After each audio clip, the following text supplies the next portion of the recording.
Thank you very much for waiting. We now like to open Tokyo-London Green Fund Seminar 2023 to be opened now.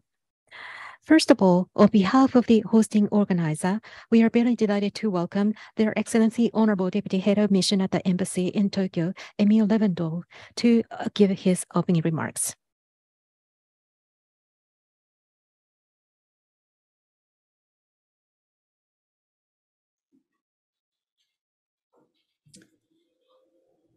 Good evening to everyone joining in Tokyo, konbanwa, and good morning to those of you in the UK.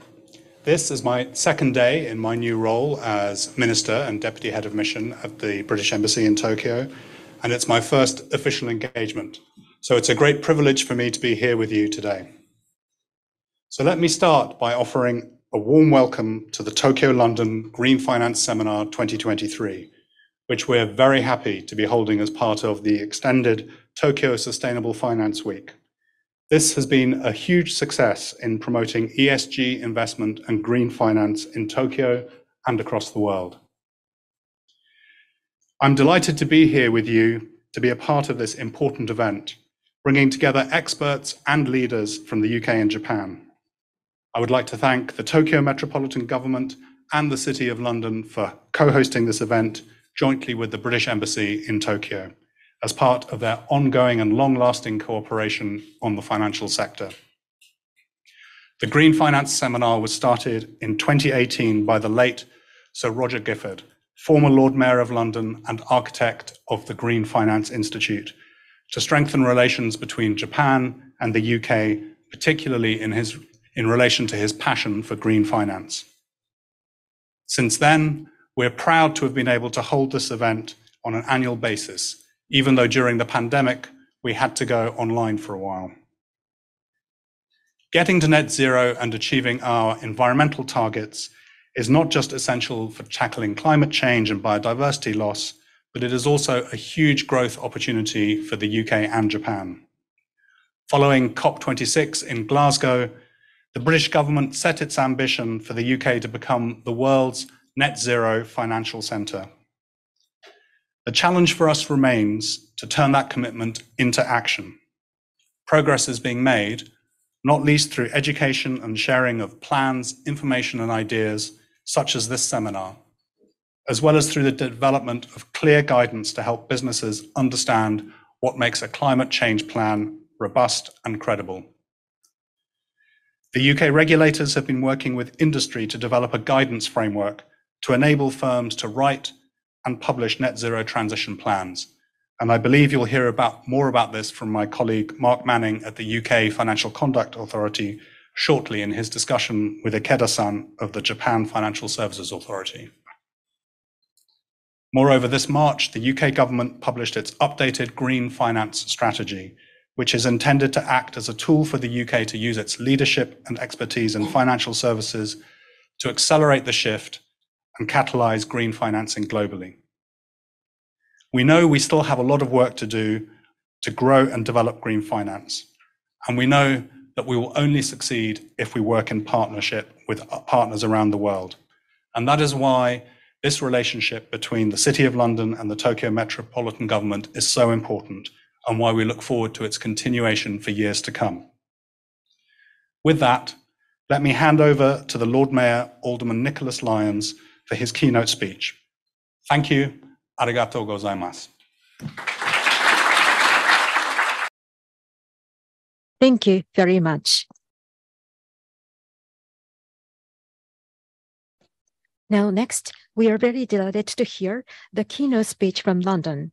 We are very delighted to welcome His Excellency, the Lord Mayor of the City of London, Alderman Nicholas Lyons. And we are going to play a pre-recorded video for his appointment. Governor, ladies and gentlemen, for those who don't know me, my name is Nicholas Lyons. I'm the 694th Lord Mayor of the City of London, the capital's commercial and cultural hub. I apologise that I can't be with you in person this morning, but I'd like to extend my sincere gratitude once again to Governor Koike for her hospitality and friendship during my recent trip to Japan in June, which has been one of the highlights of my year-long term of office. My visit to Tokyo earlier this year reiterated the close and enduring bonds that our two nations and cities share. Our strong and long-lasting trading relationship, valued at over £25 billion in 2022, has stood the test of time. Through our Memorandum of Understanding, we look forward to continuing that growth. Indeed, Japan was the first country we struck a trade deal with after leaving the EU. And we are, of course, excited now to be joining you in the CPTPP as well. 60% of the UK's services exports to Japan are from financial and professional services. And in turn, the sector accounts for 40% of our imported services from Japan. So we have an exceptional platform upon which to strengthen our ties of business and of friendship. Just last month, London was delighted to host the first Japan-UK Strategic Economic Policy and Trade Dialogue. While the City of London's forthcoming report on UK-Japan market access will help our respective policymakers to maximise the opportunities presented by our comprehensive economic partnership agreement. Many in the UK have also been further encouraged by Prime Minister Kishida's recent announcement of English-ready special business zones for asset management, and we look forward to seeing more details of these in due course. The Hiroshima Accord, signed by Prime Ministers Sunak and Kishida in May, covers new agreements on defence, trade and investment, and science and technology collaboration, while also committing our nations to working together to tackle some of the most pressing global issues, such as climate change. It's the last of these, climate change, that poses not just the biggest threat to how we all do business, but to life as we know it too. It is also, of course, what brings us together today. The devastating floods generated by Storm Daniel and the destruction it caused to both lives and livelihoods, particularly in climate-vulnerable nations like Libya, serve as a stark reminder of the dangers of global warming. And they reiterate the need for all of us as a collective to work together to develop, bring to market, and scale innovative technologies and solutions for climate change adaptation and mitigation. London is the green capital of the world, a one-stop shop for countries and for companies looking for capital and expertise to help them meet their sustainability goals. An international hub that combines both scientific excellence and financial nous, all in one location. In fact, the UK remains the only place that leads in both conventional and green financial centre rankings.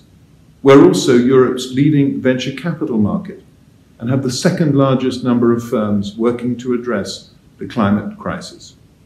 So that gives the city and the UK a unique position and responsibility to drive investment into finding solutions to climate change. And that's one of the key drivers of my mayoral theme for the year, financing our future. Transitioning to greener, more sustainable ways of doing business and investing is not just a global necessity, but an enormous opportunity too. Our recent report, Vision for Economic Growth, shows that, properly supported, £100 billion of private sector capital can be leveraged by 2030 in our drive towards net zero. London has pioneered sustainable finance, from green bonds to developing carbon markets and structuring sustainable infrastructure projects. Just 2 days ago, the Financial Conduct Authority, the UK's financial regulatory body, launched a task force for transition finance disclosures. And we have significant experience of the complex world of ESG, an area upon which I know policymakers and regulators in both our countries have a distinct focus on. As friends and partners, it's important that the UK and Tokyo share, learn from, and actively make use of each other's expertise. I hope, by deepening the ties between the City of London Corporation and the Tokyo Metropolitan Government, and taking advantage of opportunities to meet and come together like this, we can continue our joint mission towards a more sustainable future. So thank you once again for inviting me to talk to you today. And thank you too to everyone who is participating in what I'm sure will be a very interesting and I hope a successful event. Thank you. Thank you very much. That was Lord Mayor and Nicholas Lyons. Next is lecture from TMG. Yamaoka Hiromi, Special Advisor for International Finance, TMG, will give a lecture. Thank you very much. Good evening, everyone. I'd like to briefly explain TMG's effort toward green finance and combat against global warming. So Tokyo Metropolitan Government, TMG, is conducting various initiatives based on the concept of green transition and digital transition as two pillars. TMG has committed to achieve carbon half by 2030 and zero emission Tokyo by 2050. Global warming is a big challenge to human society because it cannot escape from negative externality over space and time, as well as asymmetry of information. Lack of our effort may cause negative impact, not only on ourselves, but also on our neighbors and our children. If everyone hopes for others to reduce carbon emission while saving his or her own effort, we will fall into the worst equilibrium shown as prisoner's dilemma. That's the reason why the public authorities should make effort to overcome those problems and globally harmonize our policies. Before going into the details of TMG's initiatives, let me explain why TMG is promoting green finance. First, TMG is trying to develop the Tokyo financial market into the global hub of green finance. Since Japan is already a matured and developed country, Japan needs to foster knowledge-intensive industries for its sustainable growth. Financial services, which are a bundle of sophisticated processing of information data, are the most promising industries. Since the Greater Tokyo is the biggest megapolis in the world with over 30 million people, gigantic amount of information, data, and knowledge are accumulated. And green finance will be the core of financial intermediation in the coming future. Second, around 14 million Tokyo citizens are the ultimate beneficiaries and stakeholders of carbon neutrality. Since the TMG owes responsibility for the safety and the quality of lives of Tokyo residents, the TMG should make full use of all the available policy tools in combating against global warming. Third, as global warming is a big challenge, we need a comprehensive change of economic activities, lifestyle, and public policies. So the global big cities with big population and industries should owe responsibility to lead the world effort. As the government of Japan's capital city, the TMG has wide-ranging responsibility and functions, including education, public transportation, environmental protection, resource recycling, and medical services. The TMG will make full use of those tools, including support to financial services, to achieve zero-emission Tokyo. In 2021, the TMG published the Tokyo Green Finance Initiatives. Green finance is critical for reducing energy consumption, shifting toward green energy, and making R&D in cutting-edge technologies. Also, Japan needs to effectively utilize household savings for the transition to carbon neutrality. In this regard, green finance is also important for the transition to savings to investment and to maximize the opportunities stemming from decarbonization. Green finance is not limited to capital market, especially in Tokyo. SMEs are playing important roles in the economy. For SMEs to move toward carbon neutrality, it is also important to develop debt-based green finance. Moreover, in order to reduce the cost of disclosure regarding green finance, the TMG should support green-related disclosure by private companies through utilizing the data held by the TMG. Indeed, TMG is conducting wide-ranging policy actions and initiatives. In 2017, the TMG became the first local government to issue green bond, aiming at accelerating the growth of the market. The TMG allocates the raised funds to environmental protection and green energy. Also, the TMG has been publishing the Tokyo Green Bond Impact to enhance the transparency. In 2021, the TMG became the first local government to issue social bond also. Among the ESG bond issued by local government in Japan, the TMG's ESG bond accounted around 70% in fiscal 2021. The TMG is also supporting green finance by private entities, including their assist issuance of ESG bond. Since the fiscal 2023, the TMG has included transition bond as eligible for this support program in view of the importance of transition finance.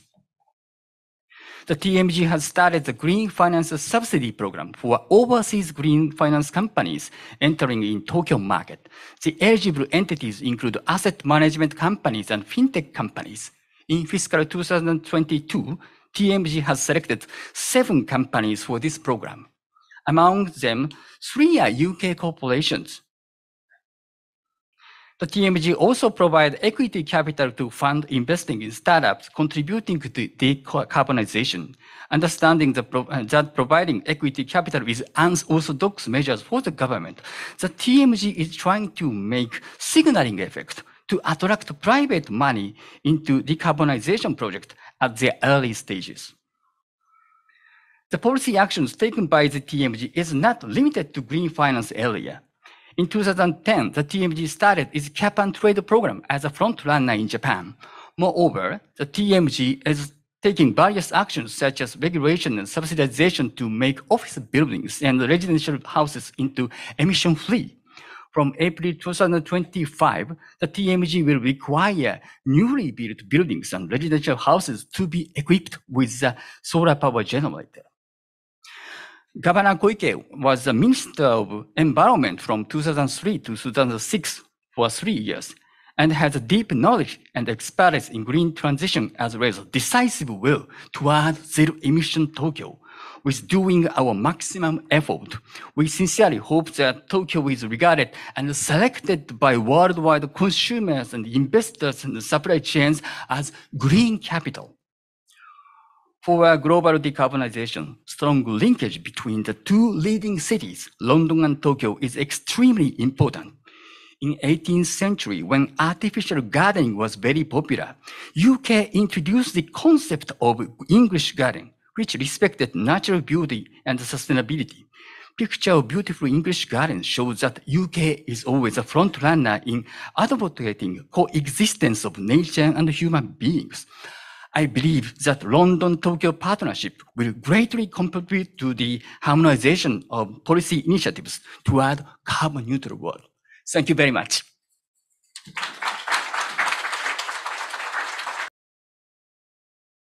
Next, we'd like to connect Tokyo and London, and we'd like to hold a discussion session. Let me introduce the panelists. From UK, the Strategy Policy Advisor on Sustainable Finance, FCA, Mr. Mark Manning. Hello. Can you hear me? Okay. I can indeed. Lovely to be here. Sorry I can't be there in person, but delighted to have the opportunity to join today. So thank you for taking time today. Next, we'd like to invite the participant from Japan, Chief Sustainable Finance Officer, Financial Services Agency, Mr. Ikeda Satoshi. So dialogue will happen between 2 gentlemen, and we are welcoming moderator as just made a key speech, a special advisor for international finance of Tokyo Metro Government. I will invite Senior Advisor Yamaoka to proceed. My slide, please. So, thank you.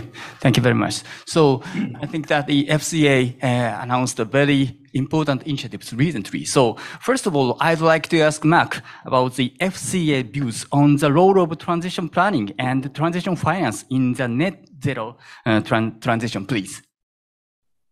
Thank you very much indeed. Could you? Thank you. Well, it's been quite a big week for us here in London, and you've already heard in a couple of the earlier remarks that we launched an important new initiative this week, we launched the Transition Plan Task Force Disclosure Framework. And this has been in development for 18 months.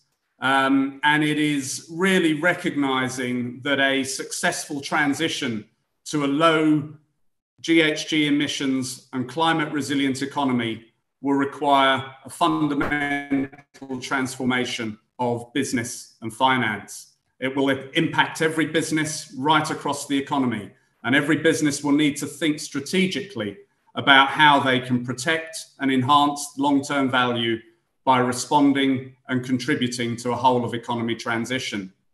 They'll need to think about adapting their business models, their operations, their products and services, their engagement strategies. And they'll also have to think beyond their own emissions reduction to look at emissions reduction in their value chains, and also how they can perhaps deliver innovation and solutions that will help enable the decarbonisation of others. So planning for the transition will touch every traditional aspect of corporate strategy.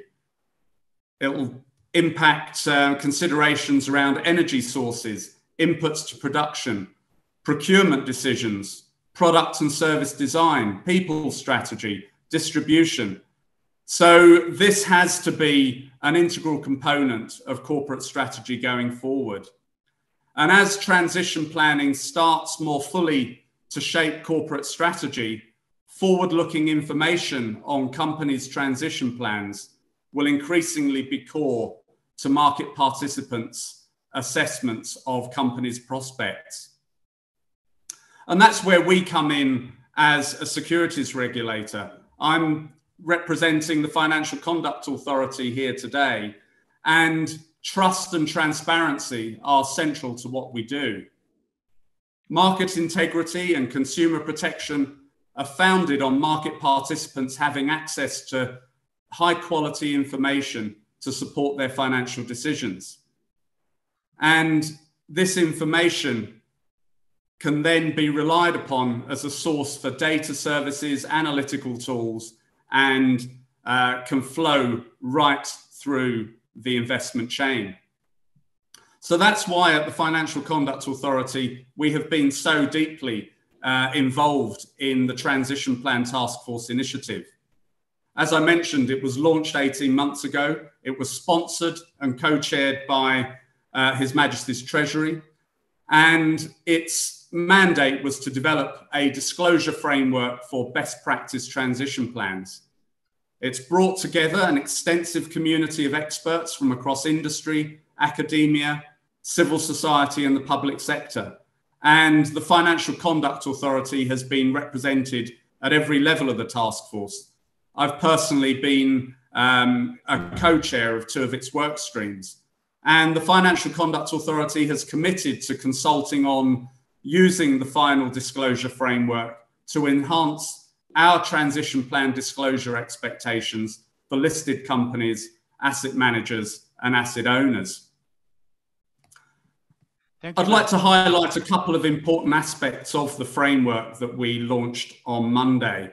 First of all, it is anchored in a concept that we define as strategic ambition. And this is where a company sets out its objectives and priorities for responding and contributing to the transition towards a low GHG emissions, climate resilient economy. And also where it sets out whether and how it is doing this in a manner that captures opportunities, avoids adverse impacts for stakeholders and society, and safeguards the natural environment.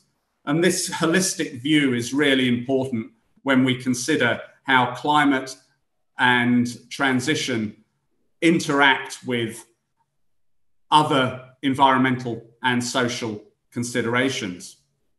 The other important matter that I want to highlight is that we've sought from the outset to develop a framework that is internationally coherent. Although it's been a UK initiative, it's no use developing a UK-only framework. So we've designed the framework to complement the sustainability-related reporting standards that were issued earlier in the summer by the International Sustainability Standards Board. These standards already reference transition planning, and we believe that the Transition Plan Task Force disclosure framework can act as a source of guidance on those transition plan related provisions in the ISSB's standards. Furthermore, the disclosure recommendations in the framework are organized under 5 pillars: foundations, implementation strategy, engagement strategy, metrics and targets, and governance.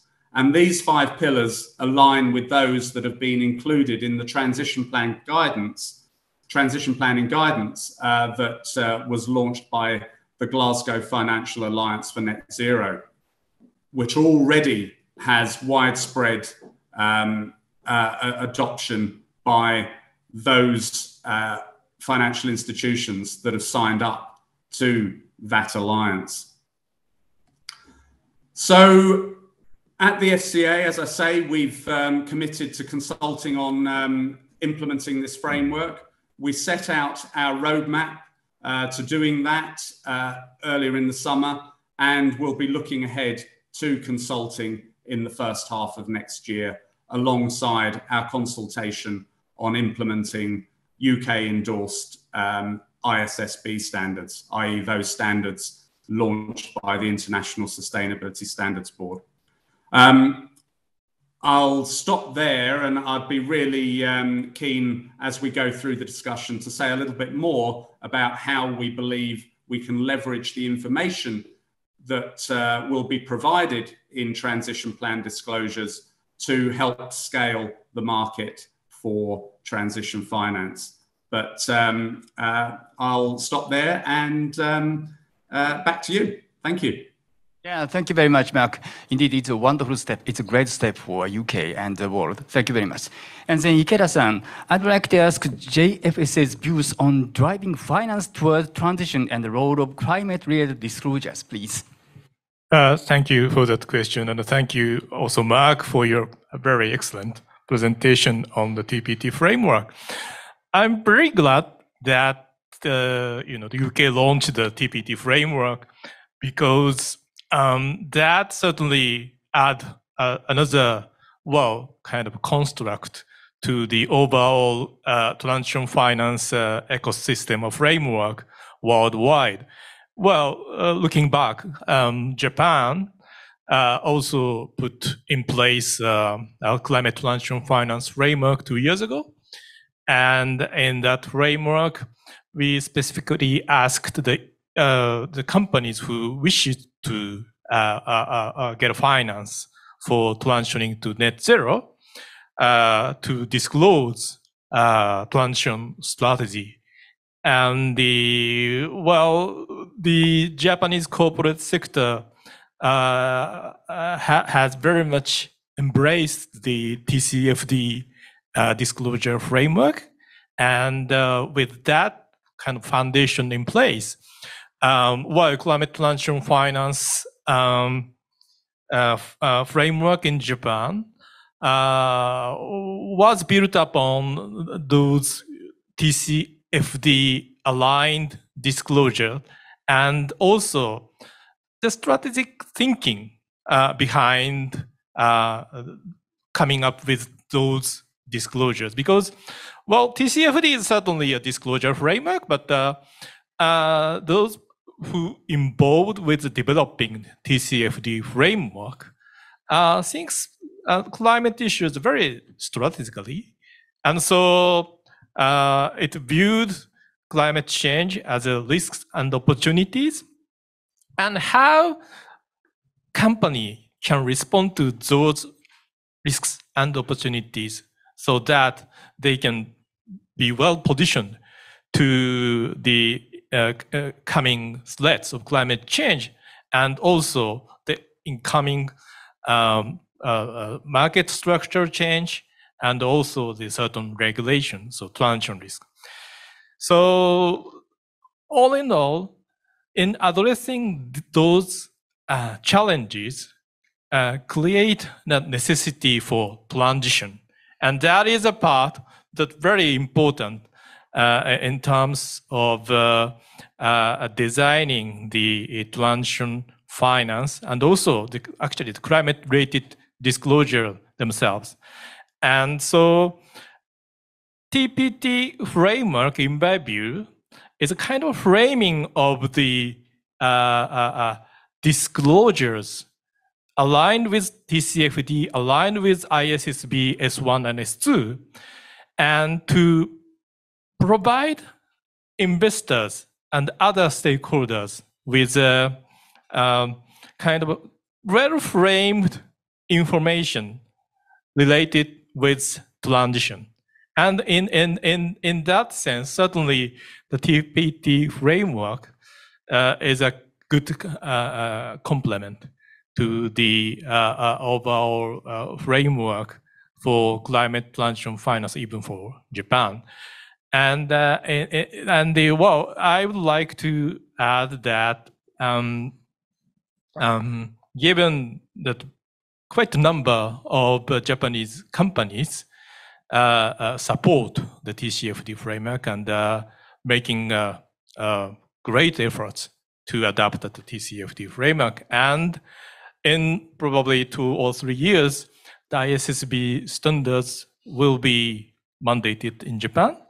So with that backdrop, I think how Japanese companies will showcase their efforts to transition to net zero through disclosures according to the TCFD or ISSB S1, S2, then it is very important to show those disclosures in the way that will be fully understood by the investors and other stakeholders, and showing that real efforts to transition to net zero. So in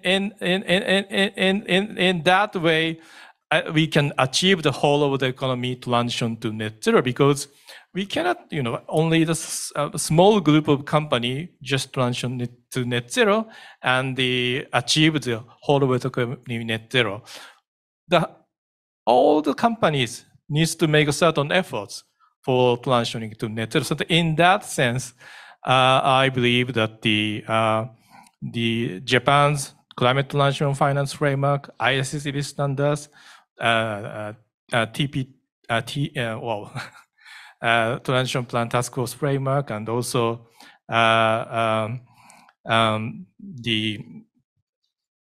ISSB and TCB, all those things will come together to provide a good basis for the climate transition finance. Yeah, thank you, Ikeda-san. Then I'd like to ask the second question to Mark. I'd like to ask the FCA's views on the key areas of focus to help the market for transition finance scale with integrity. Mark, please. Thank you very much indeed. And thank you, Ikeda-san, for those excellent remarks.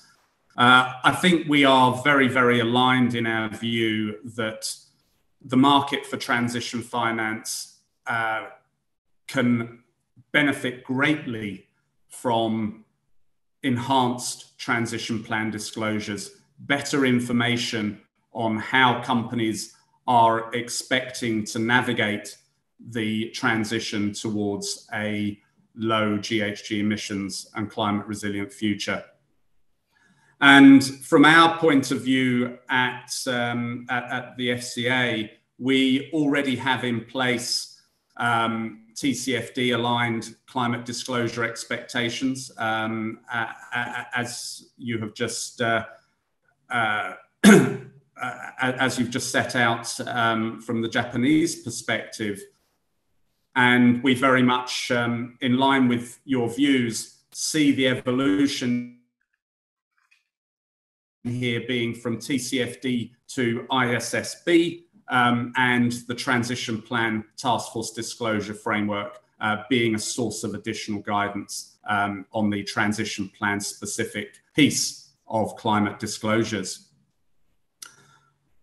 Having spent much of the last 18 months focusing on wider climate and sustainability disclosures and transition plan disclosures, our attention has moved more recently towards thinking about how we can leverage that body of information to help the market for transition finance scale with integrity. So we have launched work to assess the current market, to better understand the market for transition finance, with a view to developing and delivering a strategy to help ensure that the financial sector is well positioned to leverage that important forward-looking information in transition plans to provide with integrity the financing that will undoubtedly be required to deliver a whole of economy transition. As part of this, we will assess where there might be regulatory barriers that prevent the flow of finance for transition, or where there are concerns about the integrity of products and instruments that are being used to fund the transition. But all of this very much grounded in understanding how the wider capital market ecosystem can best leverage the enhanced forward-looking information that will now be available from transition plan disclosures. The UK government announced back in March this year in the 2023 Green Finance Strategy that it will be launching a transition finance market review. And as the Financial Conduct Authority, we will be supporting the government's work in that area. Our wider work will include questions and consideration of practical steps that will be required to ensure a trusted ecosystem of data, service providers, and other intermediaries to develop and embed forward-looking data,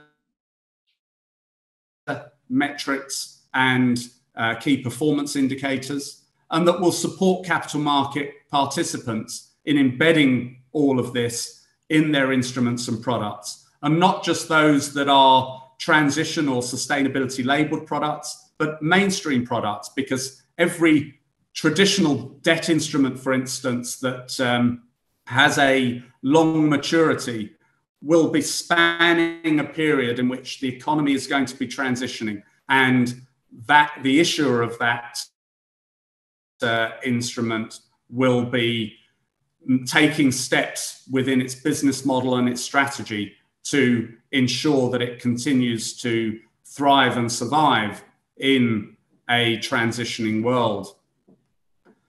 I would say that the work that we're planning around the capital market ecosystem is very relevant to ensuring that we build legitimacy and trust and incentives to invest for the transition, rather than to divest and focus only on what is already green or already sustainable.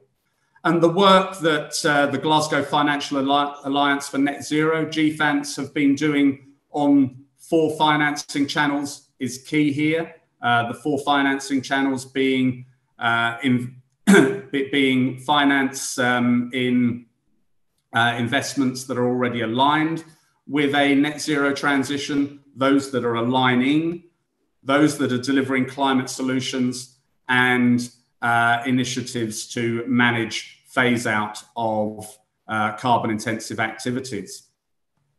It's also very relevant to the work that Ikeda-san and colleagues at the Japan FSA have been doing on looking at metrics beyond financed emissions. And Ikeda-san may say a bit about that work in his upcoming remarks.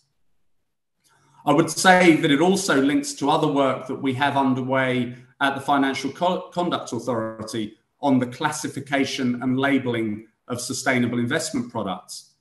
In this work, we've proposed a category of sustainable improvers products, which are intended to legitimise investing for the transition as a sustainable investment strategy. And again, having better forward-looking information can really underpin the commitments and claims of products that are looking to invest for a more sustainable future. Thank you, Mark. So then, Ikeda-san, I'd like to ask... I would just like to close by saying that these are all global issues. Sorry. So it is... Sorry. I'll just a couple of of words to close. These are all global issues, so it's encouraging to see a number of international organizations stepping up work in this area. Across the international organizations, the Financial Stability Board, the International Platform on Sustainable Finance, IOSCO, the International Organization of Securities Commissions, and the Network for Greening the Financial System. All of these organizations are stepping up work in the area of transition planning and transition finance. Ikeda-san, of course, has been instrumental in many of these groups and is co-chairing a couple of them. And we have enjoyed excellent collaboration with our international partners, and especially with Ikeda-san and JFSA colleagues on these issues. And we very much look forward to continuing this collaboration going forward. Thank you. Yeah, thank you, Mark. So I'd like to ask Ikeda-san your quick views on the JFS's views on the prudential and contact perspectives for transition finance and the cases for international cooperation, please. Yes, thank you. Well, JFSA put forward our supervisory guidelines on climate-related risk management, and the main thesis of that supervisory guidelines is that, well, when managing climate-related risks, the most effective way is for financial institutions to engage with their portfolio companies to make them more aligned with the Paris climate goal, meaning that putting them at the trajectory aligned with the Paris climate goals and effectively reducing the carbon emission in due course. So we believe that while we view this issue from the risk perspective, but even from risk perspective, I believe that this issue should be resolved with the real sector efforts for transitioning to net zero. So in that sense, in connecting those efforts by financial institutions to reduce carbon emission at portfolio companies and the disclosure framework of TCFD and ISSB is very important. And in that instance, we noticed that financed emission disclosure may hinder certain efforts by financial institutions because, well, providing transition finance to high-emitting companies who really wishes to transition net zero, at least temporarily increase the level of financed emission who provides such finance to such company. So to, well, correct that kind of problem, METI, Ministry of the Environment, and the Japan FSA formed a public-private group to develop a solution to that.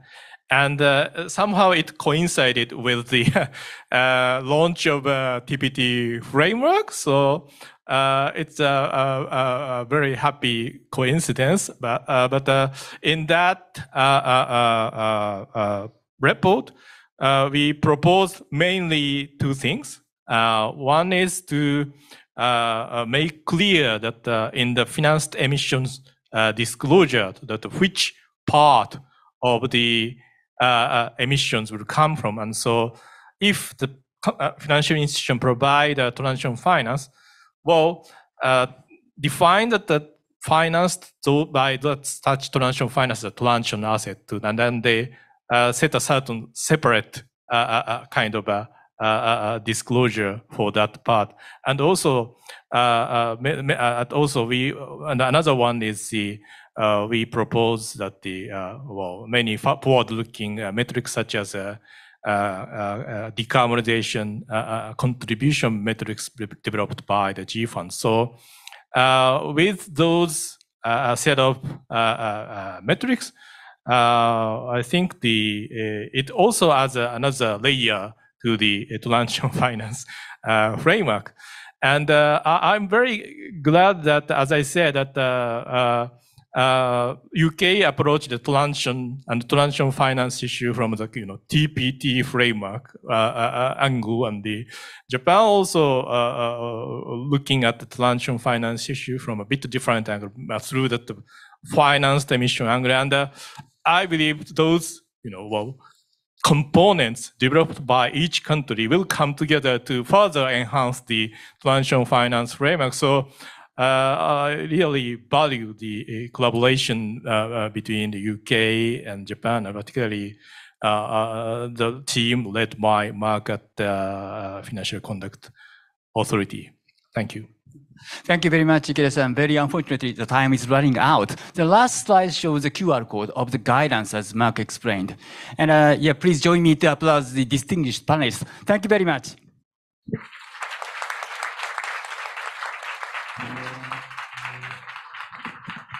Bye, Mark. 皆様どうもありがとうございました。Thank you very much. Thank you very much.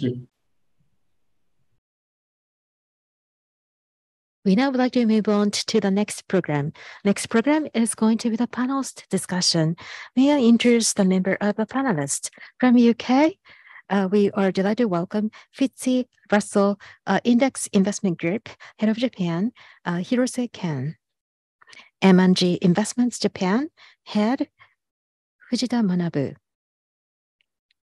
And from Tokyo side, we are very delighted to welcome the Tokyo Stock Exchange, Japan Exchange Group, Senior Officer in Corporate Strategy Department and Head of Carbon Credit Market Office, Matsuo Takumi. Mizuho Financial Group Inc., Sustainable Business Promotion Department, Operating Officer and General Manager, Tsunoda Shinichi. So these are the panelists, and we are delighted to welcome the moderator to moderate the session, Nomura Research Institute Ltd, expert researcher of Financial Market and Digital Business Research Department, Ishikawa Junko. Ishikawa-san, please. So we have been able to gather experts from both the UK and Japan side. So let us start without further ado. So first of all, I would like to sort out the facts which are related to the theme of today. Please put the slide on the screen. What you see on the screen is as follows.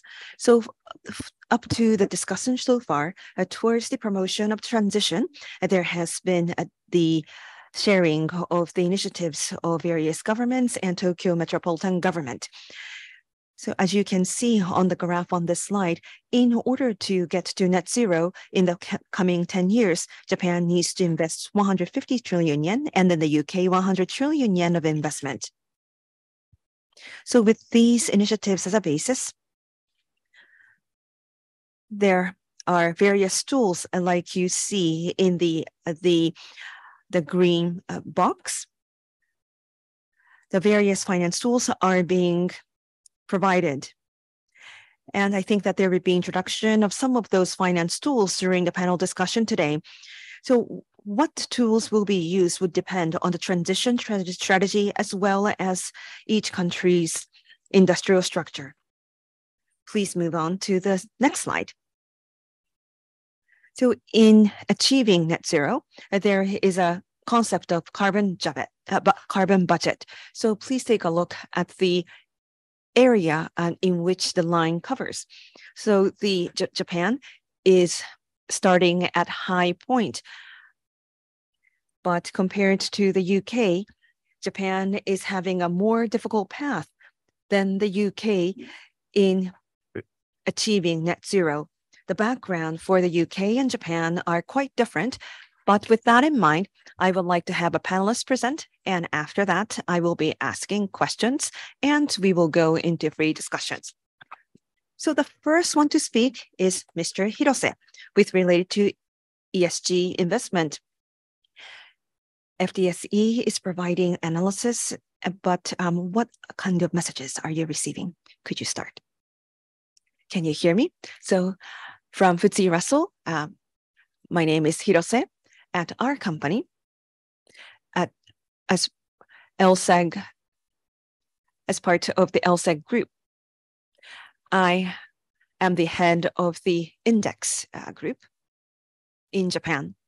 As it was mentioned in the previous sessions, like Yamaoka-san has mentioned, there are prisoner's dilemma, and Mr. Ikeda mentioned about transition engagement, how effective it is in getting to net zero.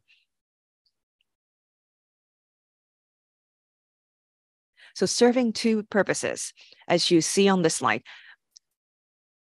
sustainability and investment returns. Can we not balance it? That's the first question that we need to ask. And if it's difficult, if we think that it's difficult, then all of the coming path will be difficult. But if we are able to get the virtuous cycle, then we believe that sustainability and investment return could be realized at the same time. Moving on to the next slide. This is our index. So we are only able to use ours, so that we have brought our index here. So this is the Japanese company's sustainability index. Blossom Japan index is representative of those index.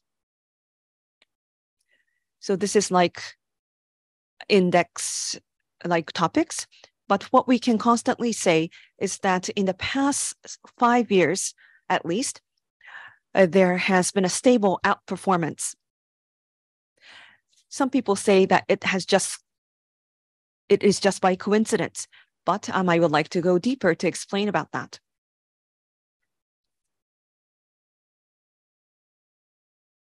So there are some areas which have disappeared when I have brought this chart on this slide. So we have the Blossom Japan Index and Blossom Japan Sector Relative Index, and the outperformers with the 12 to 18% that you see here. On a cumulative basis, there has been outperformance of 8 to 12%. And if we look at the content of outperformance, what is the reason for outperformance? We have tried to identify whether sustainability had led to outperformance. So we assumed that sustainability would not work, and we analyzed utilizing the index without sustainability. And out of the 12%, we have only been able to explain by 36% of the factors for success with traditional factors. So 40 to 60% could be explained with the traditional factors, but outside of that, the outperformance could not be explained. So sustainability is really impacting the outperformance, was the conclusion that we have derived. So this is the information from GPIF. So there are various thematic reports from GPIF, and we have compiled the GPIF report related to sustainability. Not all, but a lot of the index have seen outperformance by the outperformance with sustainability factors. And what I wanted to also mention was that in our index, we have futures trading as well.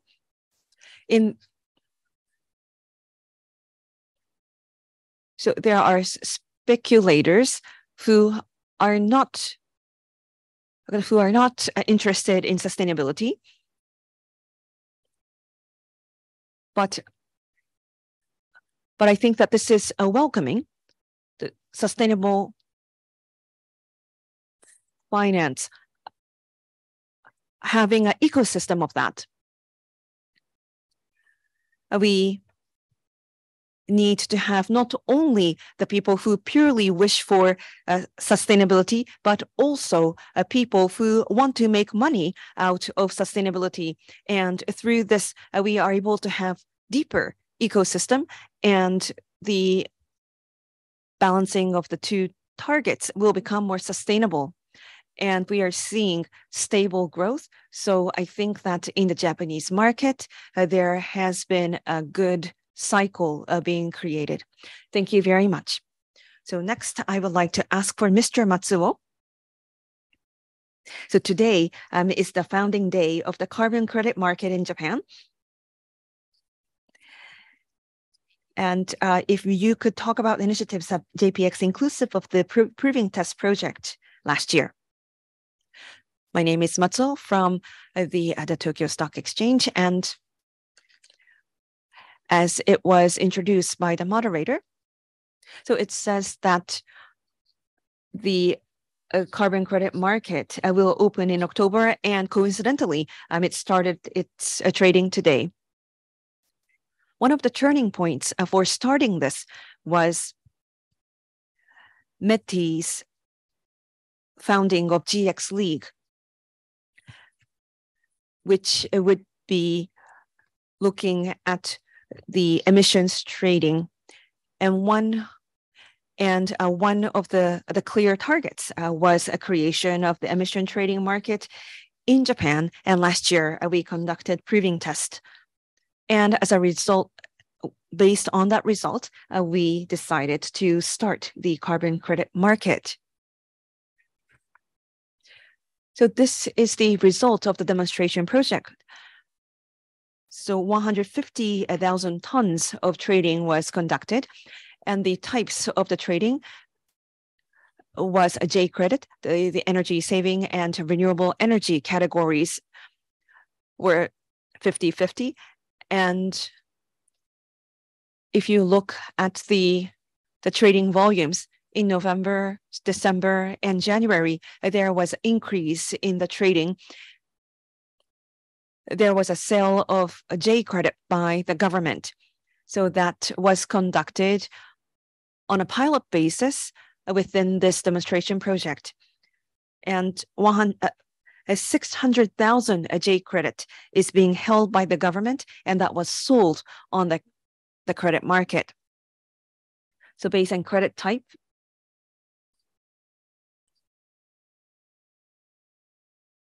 was very effective in that the government had participated in this initiative. If you go to the next slide. So this is the overview of the specifications, and the demonstration project specification and what started today is no different. And so the liquidity was not assumed to be so big, so it is only twice a day trading. And in terms of the settlement date, so for OTC, the settlement method varies, but settlement date is unified at T+5. And as you can see in the settlement, the TSE will come in between, and the transfer of cash and credit between the buyer and seller will be done through TSE so that the operation can be uniform. So the operation consolidation and the settlement safety that can be secured through this kind of operation. And now, one of the benefits is that people are able to know the price of the carbon more easily. Thank you very much, Mr. Matsuo. Next, on far right, Mr. Tsunoda, could you elaborate on what is the role of the bank to play in the Japanese economy's transition? And if you could elaborate on Mizuho Financial Group strategy, be appreciated. Thank you. This is Tsunoda of Mizuho Financial Group, Inc. It is a great to meet you all. If you could pull out the first slide. So at the very beginning, So Japan, 2021 in April, that 46% of carbon reduction by compared to 2013, and GHG reduction by 2030, as well as 2050 target as well. And I am belonging to the industry research department, and we tried to estimate what significant would that be. This is the estimate of such figures. And back then, there were many technology available and policy available, and we accumulated all these and estimate it was 41%. And to put it differently, there was a 5% where we were not able to achieve if we just go along with this plan. So as you're aware, Japan is resorting to, for example, in electric generation, over 20% is coming from renewable energy. It is very difficult to raise the proportion of renewable energy. One factor is geographic reasons. There's less flat lands, and also there's all of a mountain. And also in the case of the ocean, there's a deep depths that we are having, and therefore there are some disadvantages. Yet, Japan is positioned to have a very difficult time for decarbonization. And the Tokyo Metropolitan government have talked about the energy saving buildings, for example, and applying a regulation so that the stakeholder will have to install such facilities, and also carbon credit as another one. We need to tap into the market mechanisms. And if we add some additional mechanisms, and for the first time, we will be able to achieve 46%. So that is the result of the analysis. So if you move on to the next slide. In Japan, for climate actions and decarbonization, transition is widely talked about. And the earlier discussion, the transition was now considered a very critical. And in April 2021, green growth strategy was announced by the Japanese government, and also Basic Act for Green strategy was already adopted. The key for us is that while we are achieving the high rate of growth, and yet we will transition to the green. And because conventional decarbonizations or renewable energy is not available for Japan any longer, and therefore we need to make sure that we invest heavily into hydrogen or other new energies. And in 5 years' time going forward, or the 10 years' time, to what extent can we take action, or how can we implement the plan? And these are the challenges for Japan. And being a financier in Japan, we are addressing the challenge of transitional finance. That is quite broad. While we are having both purposes, sustainable development economy and also decarbonization and achieving higher level of sustainability, being a financier, how we can fulfill our responsibility is the very key point for our company. And one of the challenges is described on the next page. The title of this slide says engagement. And there are two types of engagement. At the outset, as I mentioned, that we thought about 41% as an estimate overall, and being a financial institutions and industry sector, of course, is something that is not well-versed from our point of view. But we need to have a deep dialogue with the industry sectors so that being in financial institutions, we will actually have a higher visibility for the future, what would happen in 2030, 2050. And, well, being ourselves, usually the industrial sector is our clients and the borrower, and we need to have deep discussions so that we can capture the status and reality quite well. And another engagement is to fulfill our responsibility. As Mr. Ikeda mentioned toward the end, financial emission is something that he talked about. And as this slide shows, toward the left, there are many sectors. In the case of bank in particular, being a financial institutions, we need to accommodate with the transition finance. And sometimes we may be misunderstood that our scope 3 will expand, but we must implement it despite a growing needs for the scope 3. And our challenge is how transparent can we achieve this, and also how we can implement that in a convincing way. And perhaps we ourselves has to implement while we encourage others to do so. In UK, risk framework, disclosure framework was discussed earlier, and we will, of course, utilize such disclosure framework so that we can facilitate the transition finance with a transparent and the fair way. That is something we need to do, and we recognize that is, of course, is a challenge for us as well. Thank you very much. Thank you very much. We would like to ask Mr. Fujita to talk from both the asset owner and asset manager's perspective. And if you could talk about the trend of ESG investment in Japan and the UK, as well as how the regulation is in both countries. Thank you. This is Fujita of M&G Investment. Let me briefly introduce our company. Probably you're not familiar with this company. Just briefly, let me introduce my company. Slide, please. We are listed in London Stock Exchanges and MG and JPLC. We are under that umbrella, and we are doing an asset manager in the prudential management, and 4.4 billion yen, and we are licensed in UK. Now, we are also doing a sustainability efforts, and our company makes a strong commitment. We are elevating the sustainability efforts and sophistication of that effort so we can provide more options for investors, and we are facilitating transitions to sustainable world. And I'd like to talk about Japanese investors trend as well as regulation trend. First, in regard to regulatory trend, though I do not have any slide, may I comment that when you say sustainable investment, that covers quite broad range of activities, and preference of the investors are changing drastically.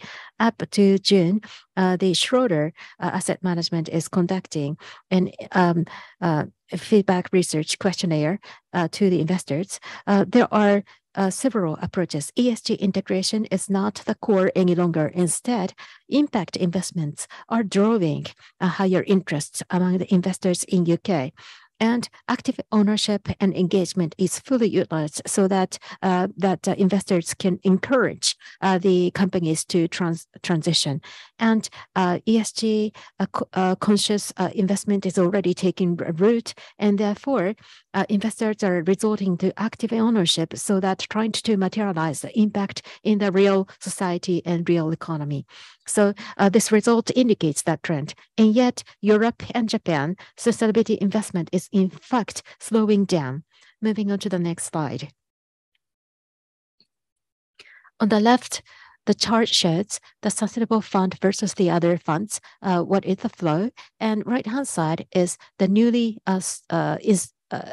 instituted funds. And since the second half of the last year, slowing down is clear.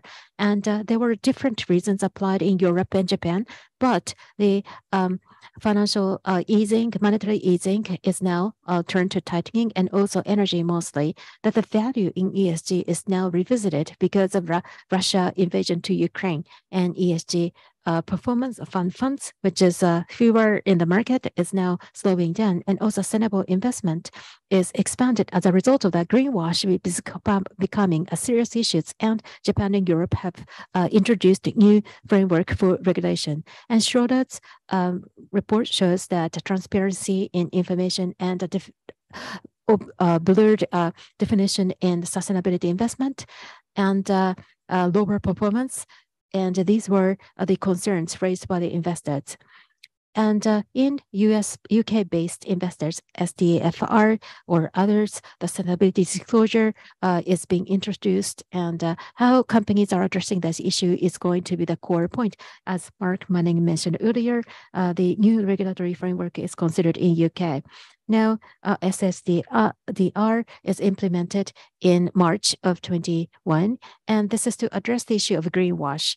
And for financial instruments, contribution sustainability, the disclosure of the funds is now defined. And with this regulation, transparency is expected to improved. However, the specific calculation methods and the criteria for disclosure wasn't very clear, and therefore fund managers have classified on their own. Therefore, lack of transparency remained as a critical issue.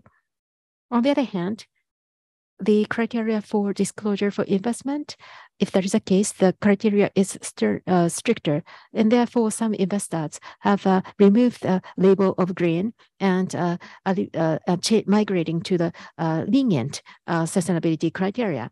Now, in UK, SFDR is fully considered in Europe, and SDR, a unique disclosure requirements, are now under consideration. That is to protect the investors, and this is to protect the investors.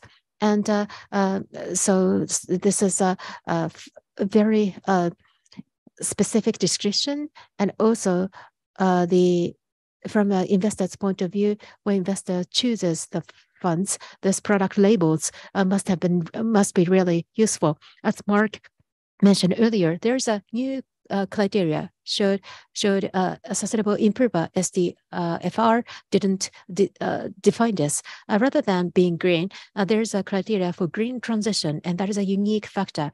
And also in the disclosure item, as FDR didn't describe that the stewardship is now described, and engagement stewardship will be considered as a main approach to promote this transition finance.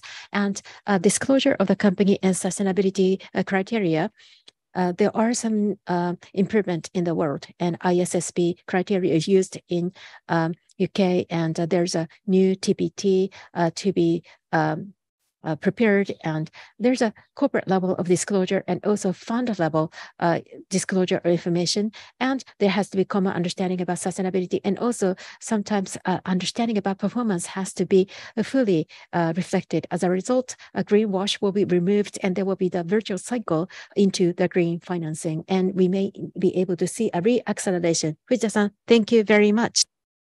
Thank you very much. Now we would like to go into the free discussion in the remaining time. You have already touched upon this, but the Japanese strategy and the current situation in Japan, what are the challenges? What are the expectations that you have? First, Matsuo-san, please. Thank you very much. So in designing the carbon credit market together with METI, we have thought about the liquidity improvement and also the easy to understand carbon pricing. So from that perspective, J credit, it is 1022, but we decided to have the standardization of the trading, so renewable energy, energy saving. So we decided to consolidate the category into 6. And we created the pricing, and we standardized the pricing for the improvement in the liquidity. So this is base and credit type. So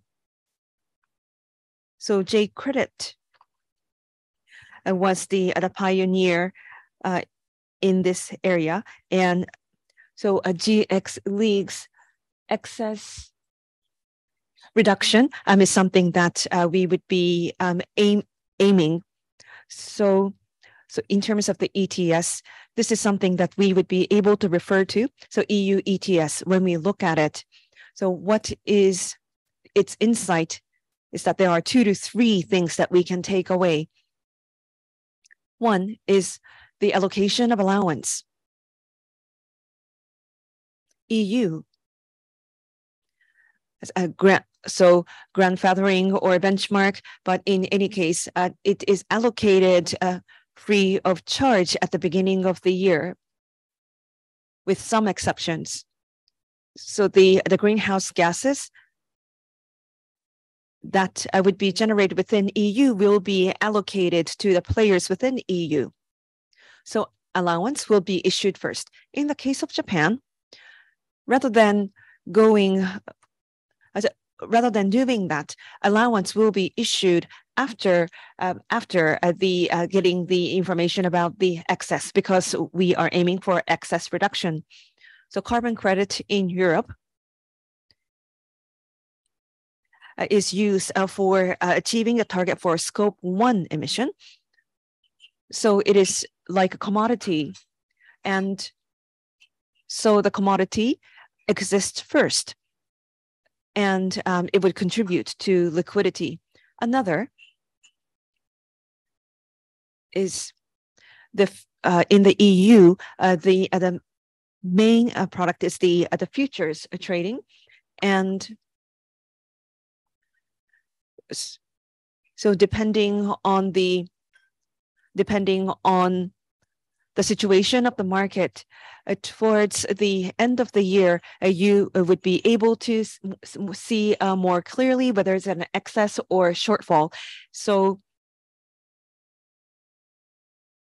we believe that there is a necessity to have the future trading. And also the third point is that it is an open market which involves the foreign investors. So in the European market, the financial institutions are participating, and 50% of the participants are from those sectors. And I'm hoping that there would be participants from various sectors. I'd like to ask Tsunoda-san. Now, the financed emission was discussed earlier. And once again, what is your understanding about your challenge? Like I mentioned earlier, financed emission is going to be increasing. I should not say increasing, but investment into transition will increase, and how well that could be made into a convincing when it comes to disclosure. That is very important. And among ourselves, technology included, foreseeability will have to be ensured. So we need to think about what is the world that will have to be achieved in 2050. We need to put out such image, and in a very convincing way, we have to think about the disclosure that is applied to ourselves and also for all of the financial institutions as well. And that is required for the future. Thank you very much. Now, Fujita-san, as a part of your presentation, you talked about greenwashing. Now, in order to prevent greenwashing from happening, increase in regulation may be cumbersome and burdensome for the companies as well. What type of approach would be desirable for Japan? Well, in Japan, as you're aware, for EU in March of this year, the greenwash prohibition is published, and upon that, FSA has now published a overall framework.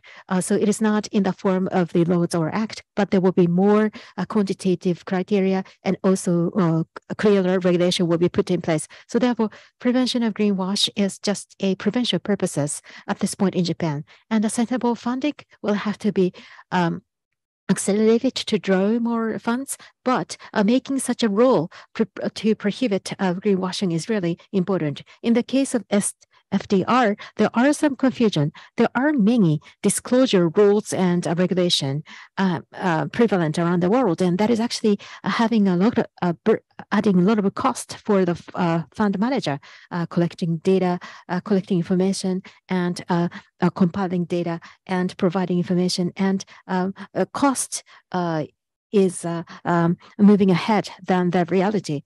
And also SDFR, relaxing the rules and so forth. And once the regulation changes, and it is like a moving goalpost. And that is also a burden for asset managers. And this is a nascency in rulemaking. And we cannot completely avoid the situation.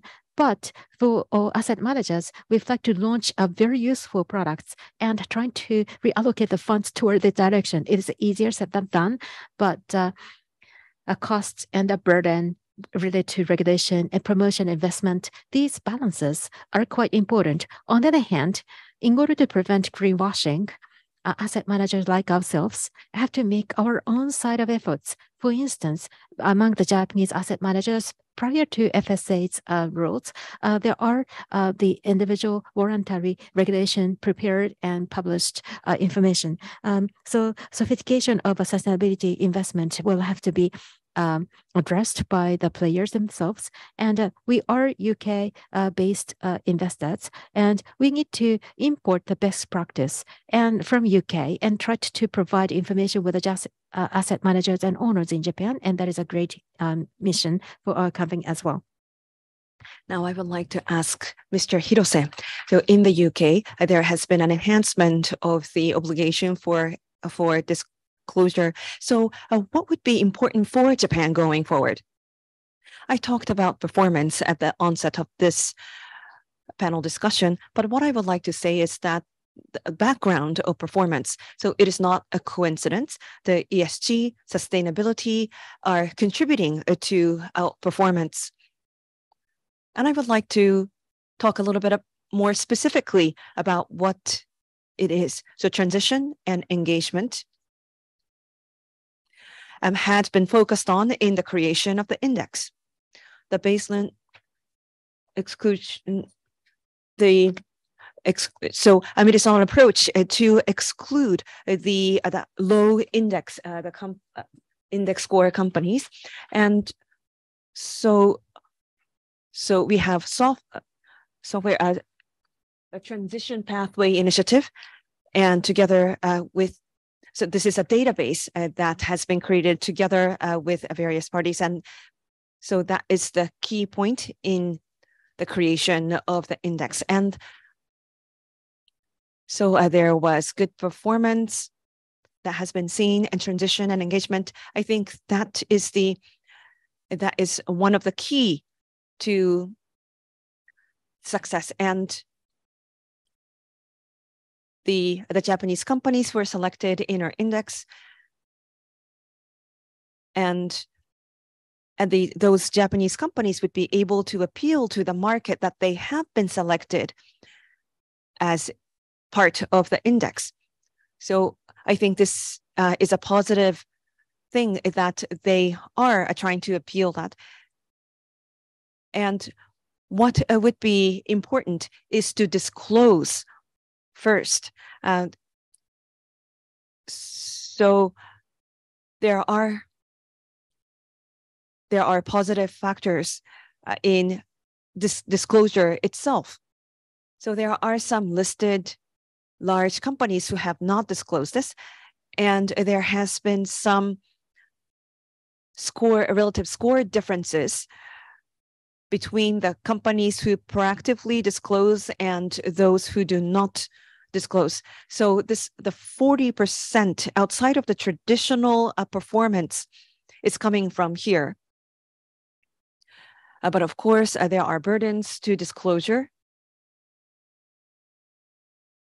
And there is a fact that companies believe that the disclosure is a cost. But if the companies view it differently, considering the disclosure as an investment, I think that would change things for the better. We are seeing the more positive momentum, and we would like to continue our path forward. Thank you very much. Now time is running out. However, in regards to the international cooperation, I'd like to talk about against the global target of net zero. What is the global cooperation, or Tokyo, London being a global financial center? What can we do? I'd like to ask Tsunoda-san and the rest of the group to hear on that comment. Well, decarbonization, for example, hydrogen is one thing. And in Asian market, a coal thermal the thermal plant need to be decommissioned as early as possible. And how, in what way, Japan and the whole industry sectors can structure a new financing scheme and try to enhance the collaboration is a great challenge, in my opinion. Matsuo-san, please. As is mentioned earlier, TCFD and ISSB, such an international frameworks, are all important. And yet, we've opened a new market now, and English disclosure document need to be more prevalent among the Japanese listed companies, and sustainability information will be embedded in that report. And ultimately, the legally required the requirements is going to be reflective of that in the future. Now, from a slightly different point of view, Fujita-san, well, a public and private blended financing mechanism is drawing attention at this moment, particularly when it comes to net zero, be in Asia and emerging area. We cannot ignore that area. And yet, from investors, people are reluctant to start investment into the new emerging market. That's where the public funding could help support and facilitate. And that's the area which we would like to see more activities. So Japan, UK, and Tokyo, London, I believe that blended funding is the area where we can cooperate more. And now, Hirose-san, please.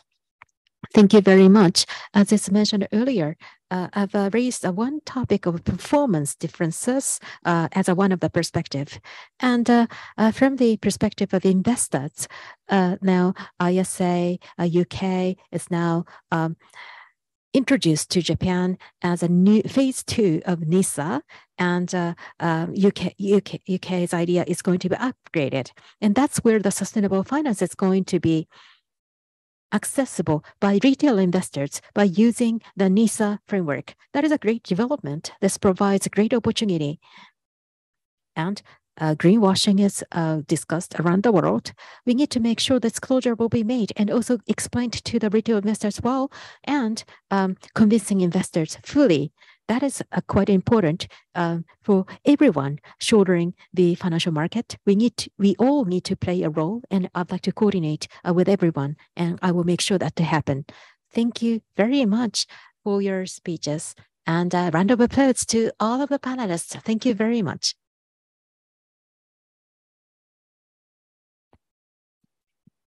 So thank you very much, panelists.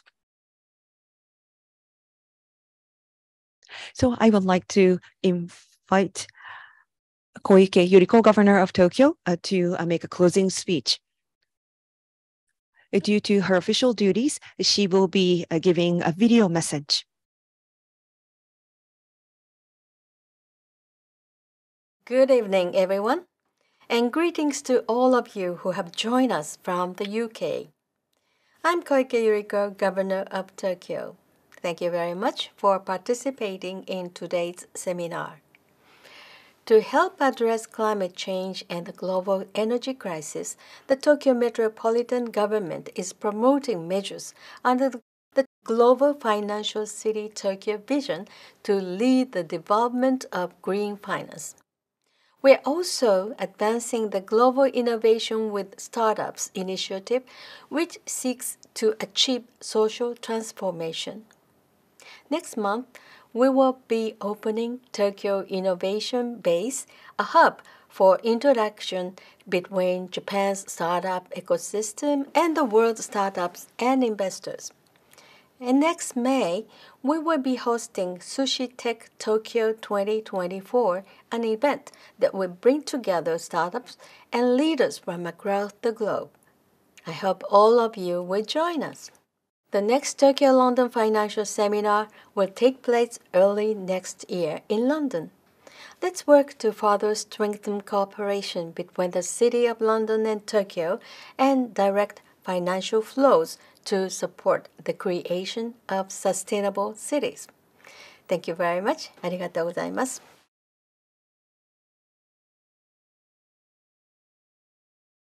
That was closing remarks by Governor Koike. This concludes Tokyo London Green Finance Seminar 2023. Thank you very much for participating out of your busy schedules this afternoon.